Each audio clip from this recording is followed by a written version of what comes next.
Live from Arkansas' streaming news leader, this is THV 11 Morning News at 7 on THV 11 Plus. Go get your pumpkins, get your pumpkin spice latte, get your Halloween costumes, get everything orange. The leaves are changing. It's October 1st. Fall is... And it's pay no attention to the temperatures. Pay no attention to the temperatures. Let's just go with it. But if you're going to wear a sweater, grab some water. Yeah. Mother Nature said, nope.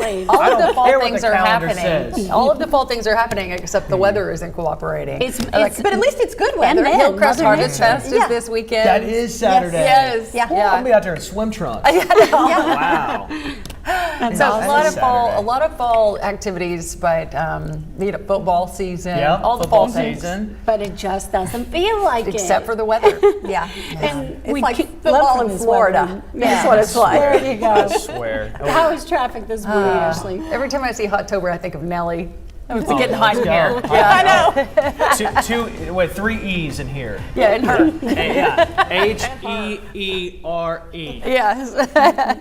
All right, traffic right now. We did have an accident on 430 at the Maumelle exit. That is clear now, so good news. I was getting a little bit worried with that tow truck there off to the left side on the shoulder and those cars coming off of that exit, but that is clear now. So just our usual slowdowns right now. It is 7 and we're starting to see the volume really pick up, especially here on 30 eastbound where it's moving at about 37 miles per hour here around the Outlet Mall, and it's slow all the way past the Bryant Parkway exit, getting close to the Bryant exit there. That's our main slowdown. This is a look at 430 right now. So you can see we're starting to see the volume pick up, but it's not looking too bad as we're looking towards the Arkansas River here on 430. And this is our drive times into downtown Little Rock. A little slow if you're coming in from Cabot right now, but if you're coming in from Cabot or Conway and Benton, Tracy, it's looking pretty good. Of course, we'll get another check of traffic here in the 7 o'clock hour. You know, it's going to get very busy. Well, it is hot for sure, and although it is the 1st of October, we're starting out feeling a little bit more like summer. We got a beautiful sunrise officially, I think right about now actually, 7:03. We are seeing those temperatures around 67, a little northerly breeze around 3 to 5. It could up just a little bit later, but high pressure dominates, and we are seeing those warmer temperatures stick around for a little while. They're not going anywhere just yet.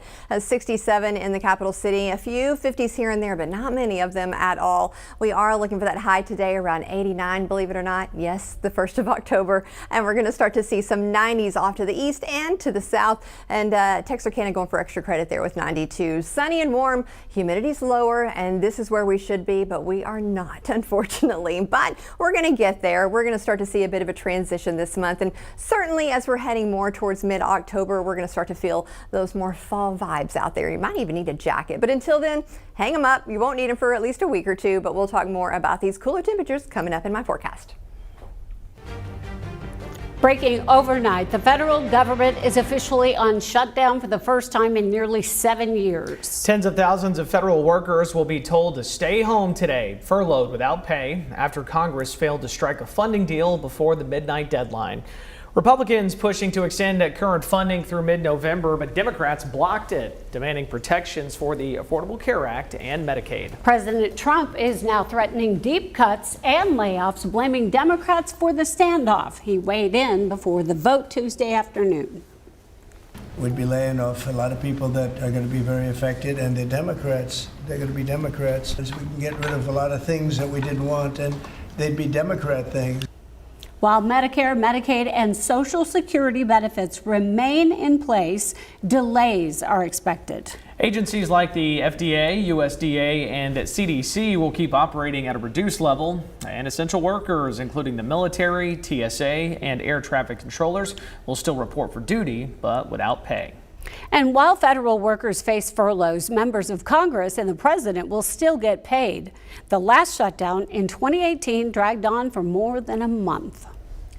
Well, now the shutdown is official. Republicans and Democrats playing the blame game. Now the Department of Housing and Urban Development taking aim at what it calls the, quote, radical left. A banner on HUD's website claims the Trump administration wants to keep the government open while accusing Democrats of trying to, quote, inflict massive pain on the American people.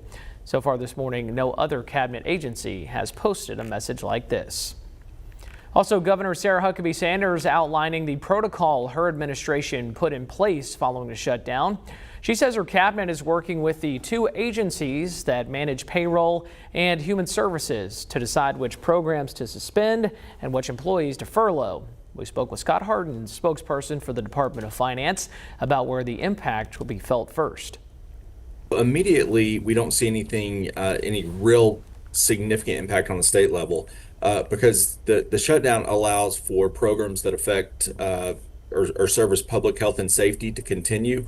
So that really ensures that our Kansans are going to continue to receive those services in the immediate future. And again, the governor was very clear that that's the priorities. He says about 264 state employees will be furloughed this morning out of nearly 22,000 in the executive branch. Still unclear whether that number could rise if the shutdown drags on. Developing this morning, President Trump and Defense Secretary Pete Hegseth met with hundreds of the nation's top military leaders, telling them to get in line with the president's agenda or resign. Hegseth is also unveiling new standards, including a combat field test and strict rules on physical appearance, aiming to return to what he calls the, quote, highest male fitness standards.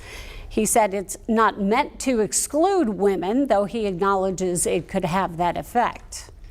It's tiring to look out at combat formations, or really any formation, and see fat troops. Likewise, it's completely unacceptable to see fat generals and admirals in the halls of the Pentagon. President Trump also suggested using cities like Chicago as training grounds for troops, pledging more than $1 trillion in military spending for 2026. This is going to be a major part for some of the people in this room. That's a war, too. It's a war from within.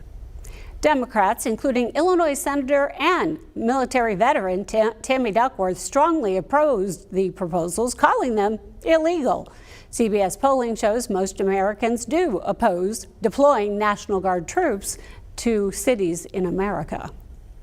Also this morning, a week-long multi-state drug trafficking operation targeting a cartel group that has led to dozens of arrests here in Arkansas.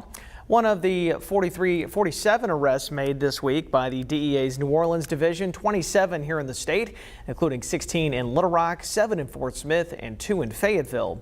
The DEA says the operation aimed to dismantle the Jalisco New Generation cartel, a group the Trump administration designated as a foreign terrorist organization in February. It is 7:08. Now a THV 11 update. A history-making decision by a federal judge here in Arkansas. The Jacksonville North Pulaski School District has completed the work to be considered fully desegregated. Judge Price Marshall declaring the district unitary, closing another chapter in a 5-decade-long fight to ensure racial equality across Pulaski County schools. The final issue in Jacksonville involved alleged disparities between 2 newly built elementary schools. But Judge Marshall ruled those differences are not based on race. In his ruling, he praised administrators and interveners for nearly 45 years of work to reach this point. The last legal chapter now moves PCSSD, where Judge Marshall is evaluating facilities at Mills High School and Joe T. Robinson before declaring that district fully unitary. The Diocese of Little Rock plans to build a new seminary on the site where St. Joseph's Center operated for 15 years, ending the center's lease in January of 2026. Administrators are now searching for a new location in North Little Rock to keep on serving the community. After that fire, you recall back in March, destroyed the historic building, the center has received nearly $100,000 in donations. But it needs more than $1 million to rebuild the farm and gardens in time for the 2026 planting season.